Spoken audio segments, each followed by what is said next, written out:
গতকাল রাত্রি 11:30টার সময় ঢাকার বছিলা এলাকা থেকে কুখ্যাত সন্ত্রাসী মতিন সরকারকে গ্রেপ্তার করতে সক্ষম হয়েছি।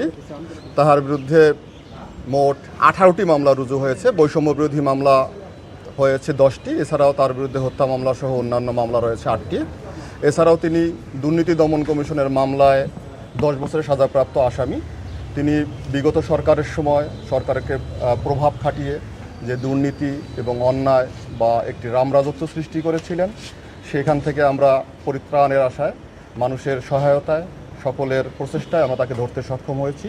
তাকে আমরা বিজ্ঞ কোর্টে হাজির করার চেষ্টা করছি, হাজির করাবো। প্রাথমিকভাবে তার কাছ থেকে কোনো প্রকার অবৈধ অস্ত্র উদ্ধার করতে পারেনি। আমরা রিমান্ডে এনে অভিযান পরিচালনা করে তার কাছ থেকে যদি অস্ত্র উদ্ধার করা সম্ভব হয় আমরা সে প্রচেষ্টা অব্যাহত রাখব।